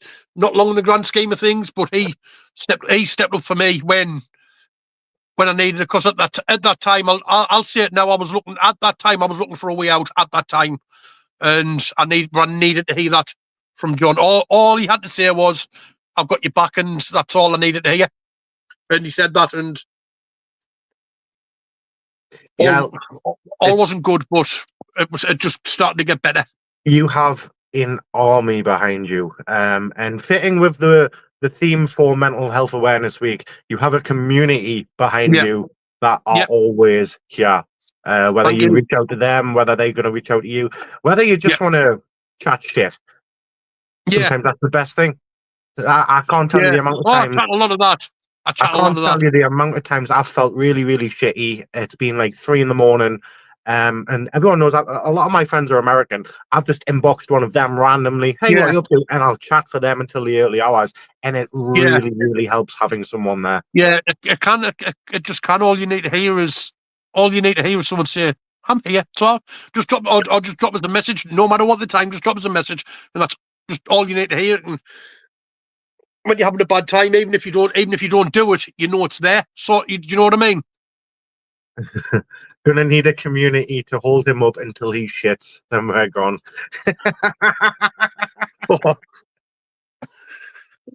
I love that. I love you, Walker. I love Walker as well. I don't care what. He's one of the funniest people I know. Him. Yeah. But yeah, like I said, even if someone will say to you, like, call us, just give us a call, whatever you want, and even if you don't do it, you just know that it's there. Yeah. See with me, like I always used to say, like, there's people who said that to us, and then I've lost them, and then you think, if only I'd rang them, and that's hard as well. That's hard as well. Like, so like there's been people in the past who said, Davey, if you want to reach out to us, if you want to go out for dinner or anything, just for a chat, just reach out. And I've never gotten the chance to do it because they've died, basically. And that's hard. That is hard. I remember being downwind of a dude's fart once. I almost broke an early 20-year no puking streak. Oh. You may love me.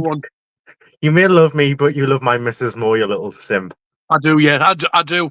I mean, if you had to pick between one or the other, I mean... Pick between Anthony's last? I wouldn't be picking on.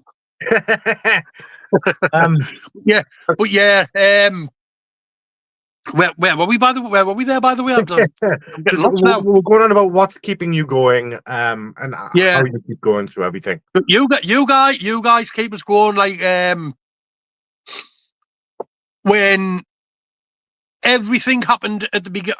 I don't really want to get too much into this, but when everything happened at the beginning of the year, that was when I'd started to get lost again. And then when I had my crisis and I reached out to certain people, and it was the one person who stepped up, and I said, yeah, I'm with you all the way. Fuck the rest of them. And that was in the last 2-3 months. That's what John has kept us going for the last 2 or 3 months, basically. Just by saying, we've got you. You've got friends here. Take no notice what anyone else says. We've got your back. If you're in the shit, we've got your back. And thing with Davey as well, when he's in the moment, he's amazing, but the self-doubt he has beforehand is crazy. He just needs to believe in himself a bit more. Yeah. You do. Yeah, You do. Yeah, I get that. Like, and I think when we've done stuff with McEwen in the past, like filming and stuff like that, we've had those moments like where you know you can do that. You know you can do this. Just go and do it. And it's I know once I like now before I came on, I was shitting myself doing this, about to do this, but then once I've got into it, it's just come natural. It's the same if I'm cutting a promo.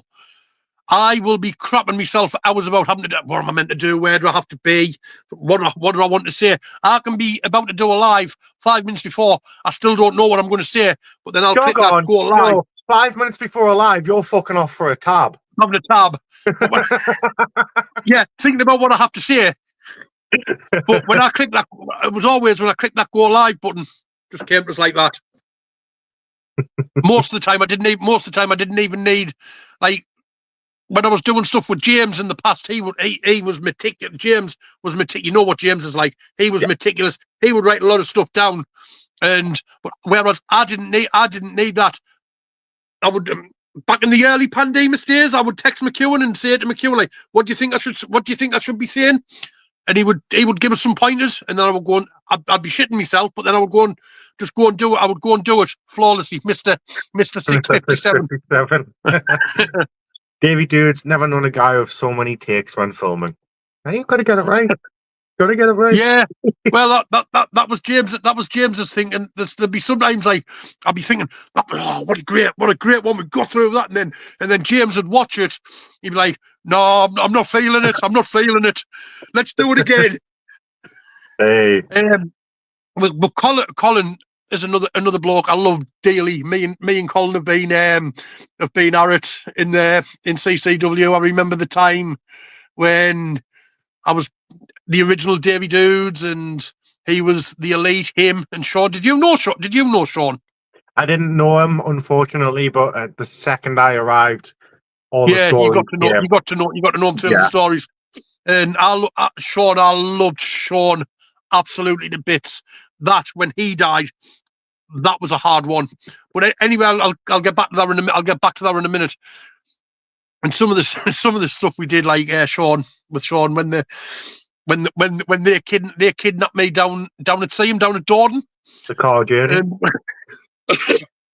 Yeah, the car journey, Colin. Yes, the car journey. When you were trying to make me break, and you were telling Sean if he breaks, hurt him, weren't you, Colin? Admit it. But on the car journey, James had give Colin a simple instruction. He said, "Follow Lee." Lee was on his bike at the time. Follow Lee. So we're coming up through. Do you know Duntley Dale at all? I don't know the area that well. Come through Duntley Dale, you get to the church, get to the top of the bank, and we were told, just follow Lee. So Lee we get to the top of the bank, Lee turns left to go to Merton, we turn right to go up towards the West Lee. And then we get a phone call like, where are you? And we'd ended up like going up towards where the West Lee Sports Bar is, where he does his shows. But yeah, it all went well. But remember, Sean used to say to me, like, he got us one night when we're doing Dudes Mania Live, and he was getting us, I can't remember what the move was, but he was getting us in. Twist his arm, and start smiling. Yeah, that was it. And he got us in there in the arm. I can't remember what lock it was. I can't remember. Kimura lock? Was it the Kimura lock? I'm not sure. But he had us in it, and he's like, and I said to him, I says, look, he said to me, he says, I don't want to put too much pressure on. I don't want to hurt you. I'm like, Sean, just do it. Don't amp it up. Don't like cinch it in too much. Just put a bit of pressure on so I know that it's on. And Sean, just a gentle giant. I miss him. When he died, I remember James, I was sat in Costa at the time. I just bought me a cup of coffee. And James said, he says, are you sitting down?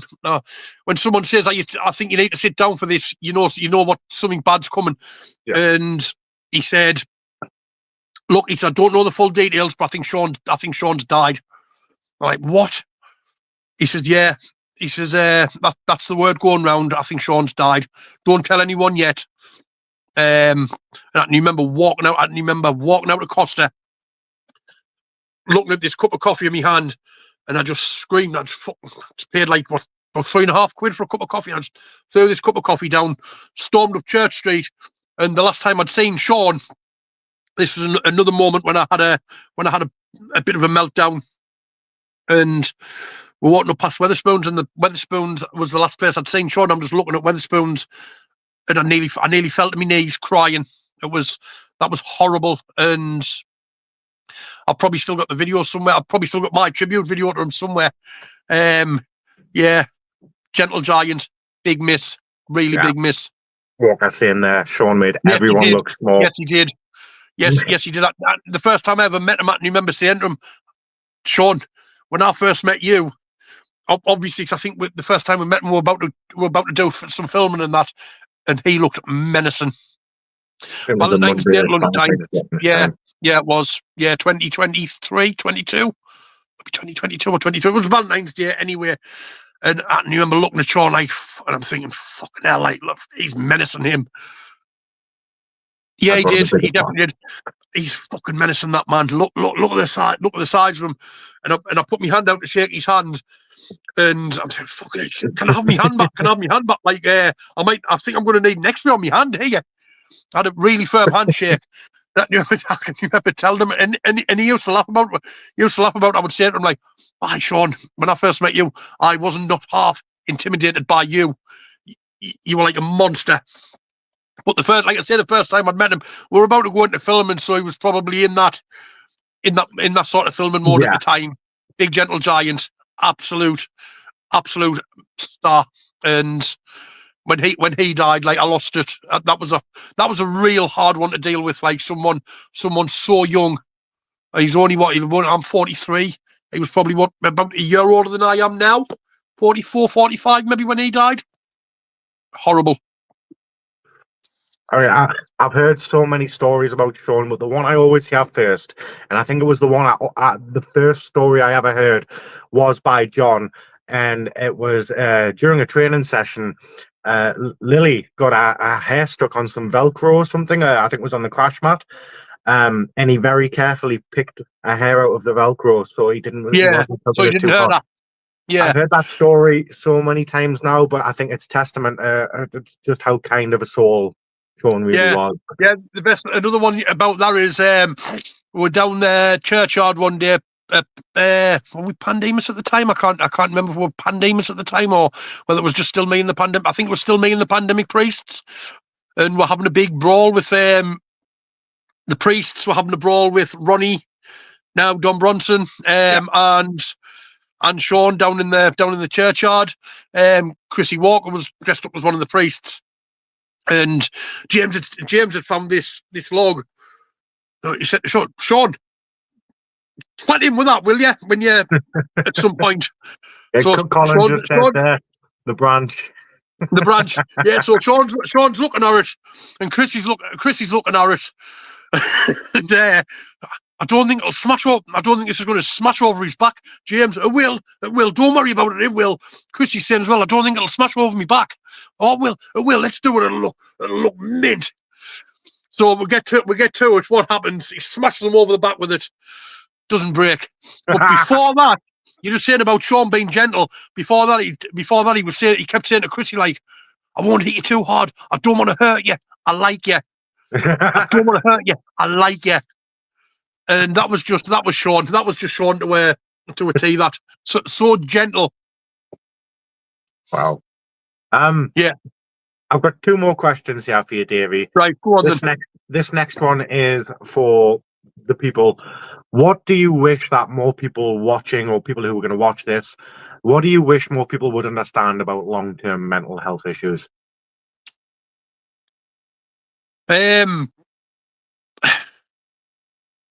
Well, back in the day, it would have been. That makes you sound old, mate. No, I'm starting to sound like my granddad now. Back in my day, like I could go to the football match for 50 pence and still come home with change and get 10 beers on the way home. Like my granddad. No, back in the day, I would have said like, we're not mad. We do have something wrong with us. Mental health is not. Don't let it define. Don't let it define you. Don't let it be who you are. Does that make sense? It makes complete sense. Yeah. Just yes, you've got something wrong with you. You've got something wrong with your mind.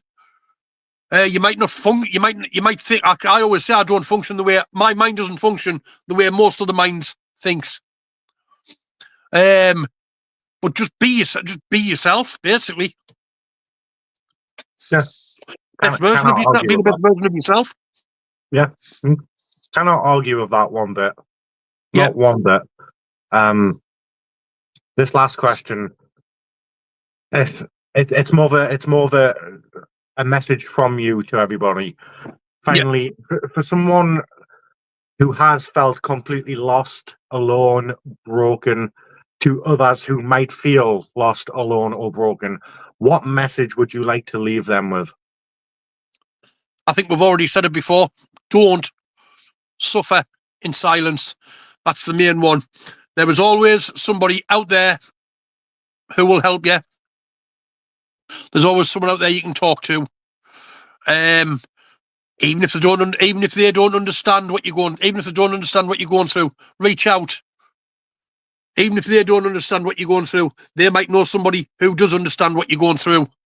But the main thing to take away from this, and I said it at the beginning, I've said it to you as well. If there's just one person I know we've had lots of viewers, but if there was just one person watching and they took something away from it, then we've done a good job.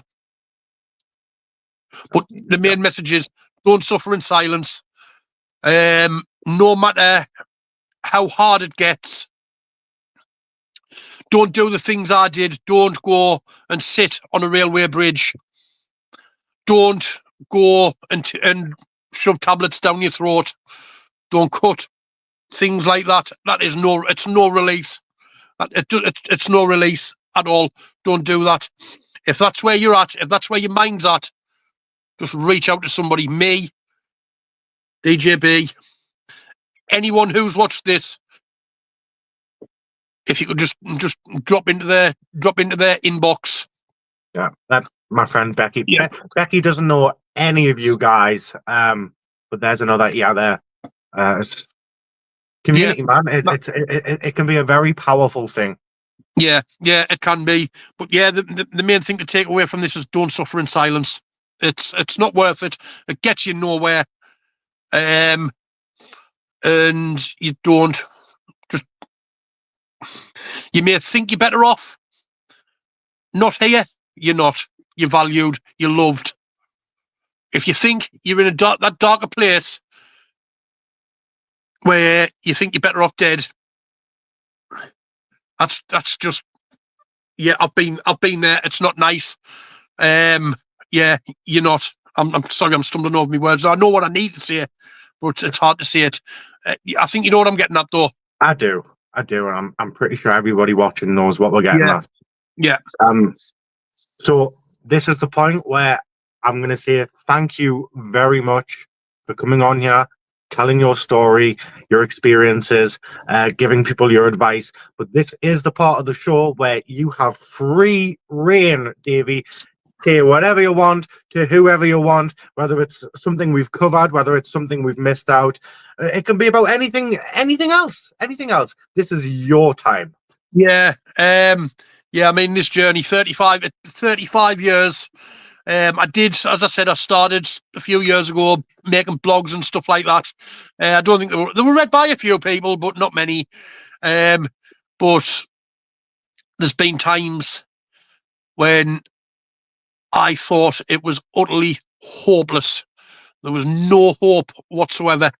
And there's been times I've nearly died. There's been times I've been in some sticky situations. There was a time in 1998, 97, 98, I think it was, 98, when I ended up in intensive care in Sunderland Hospital. I took an overdose, and it was, again, the doctor, I remember the psychiatrist saying, it was like, you are lucky, David. You are really lucky you didn't die. In fact, the psychiatrist said, he says, 20 more minutes. But if that ambulance had took 20 more minutes, I don't know if the doctor was trying to scare us into changing me ways. It didn't really, because I still had a lot of problems after that. But the doctor said to me, he says, 20 minutes, if that ambulance was 20 minutes later, we wouldn't be having this conversation. Whether that's true, whether it's not, I take that to be true anyway. I've always lived with the fact that I was 20 minutes away from dying, basically. But what, 20, nearly 30 years later, I'm still here.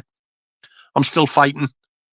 You are. Everyone who's tried to put us down, from the bullies, from school teachers, I'm still here. I'm not the failure that you said I would be. Yes, I spent many years battling this. Finally, I've turned it around. And I think I'd like to leave it on that.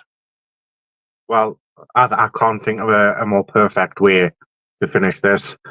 Davey, thank you very, very much for coming on here, explaining all of your story, your journey, your experiences. Thank all of you for tuning in. Those of you who are going to come and tune in afterwards. But most of all, how many viewers have we had on it? Do you get a viewer count?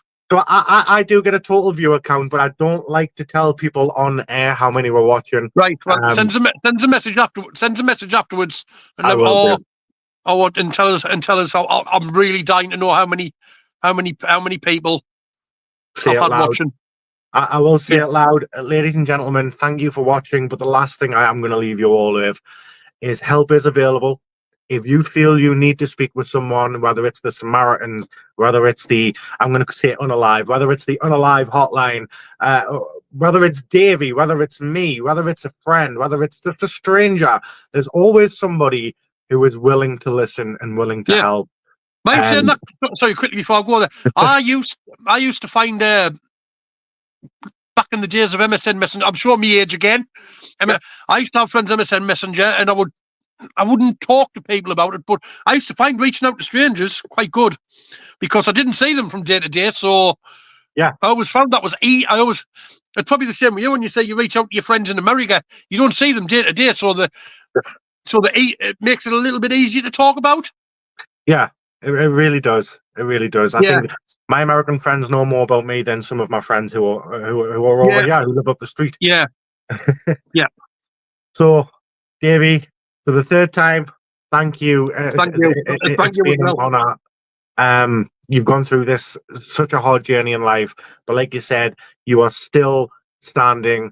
Fuck the haters. You are David Forster. You are Davey Dudes. You are the fucking man. And you always will be. You've got all of these people behind you. Ladies and gentlemen, thank you. I've been DJ B, King of Media. That's been David Forster, the absolute legend. If you need to talk. Thank you for listening and giving us the outlet to tell the story. Anytime. And if anyone needs to talk, please, 116-123 for the Samaritans. Reach out today. And we will see you next time for another Behind the Curtain. Thank you all. Thank you. Good night. Thank you.